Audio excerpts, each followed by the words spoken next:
Now, balance of payment is all about foreign trading, trading with the rest of the world. Now, when we do trading, foreign money comes in, and when we import, we have to give out this foreign exchange. Now, who keeps a regulation, who regulates this foreign exchange?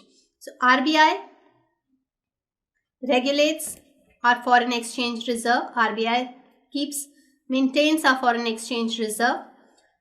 India's foreign exchange reserve comprises of the foreign exchange assets, that means the foreign currency, dollar, yen, pound, all this. Gold was a very important reserve because earlier on, all the payments that were done, all the foreign payments, they were either done in the foreign currencies or in gold. So RBI maintains a good amount of reserve of gold to maintain its foreign exchange. Then special drawing rights, SDRs. SDRs are the special drawing rights that are given by IMF. It is an artificial unit of account that has been created by IMF in the year 1969. Now what happened earlier, all the tradings were done either in dollars or in gold. So it was considered all the other European Union countries, they felt that why is it only that dollar is given so much importance and all the other currencies like euro and pound, they were not given so much of prominence, first. And secondly, since all the dealings were done in only these two things, there was a shortage of dollar and gold also. So IMF felt that there is a need of introducing a new unit of account. So it introduced SDR. SDR is actually a currency which is made up of a basket of currencies. Basket of currency means it has many currencies in it. It has dollar, it has pound, it has yen, and then it has euro. It constitutes of these four currencies: dollar, American dollar, pound, yen, currency of Japan, and euro, the currency of European Unions. All these are constitute in a definite proportion depending upon their international viability, their international holdings, their international position, and this basket is reviewed in every 5 years. So it is basically a currency that is used amongst the IMF countries to trade with each other.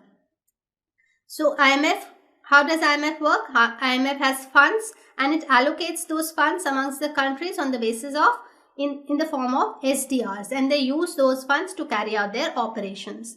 Out of those reserve SDRs that are issued, a certain percentage of it is the reserve tranche position. That is, according to the IMF decides, according to the size of economy of a country, the population, the development, it decides that how much SDR should be given. And out of that, a certain percentage is fixed, which the countries can use at their disposal. So these are the four things which comprise or which make a foreign exchange reserve of a country.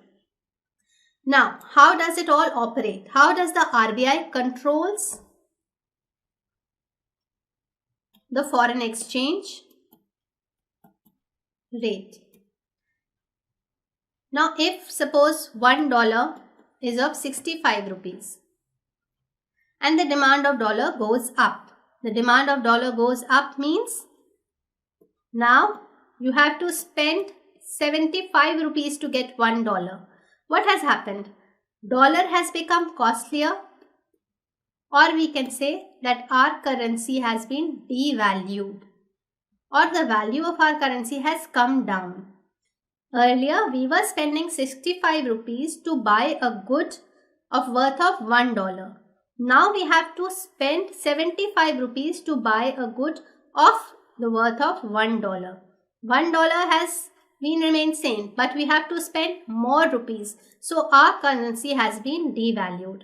Now when a situation like this comes, when the demand of dollar goes up, RBI releases dollars in the market so that its demand comes down and our currency comes back to its normal value. This is how the RBI controls the foreign market. Now, India's foreign exchange reserve was nearly 304 billion in March 2014. Earlier on, our major trading partners were European Unions and United States of America. So if there was any global, you can say if there was any global crisis, then we were affected the most because our trading was majorly with them. So now with time things have changed, and now 60% of the foreign trade that India does is with Asia and Asian countries, which have the market and the economy is similar. So if there is, we are not affected much by the European countries. If there is a crisis there, then we are not much affected by that. So this is how the India's foreign exchange reserves works.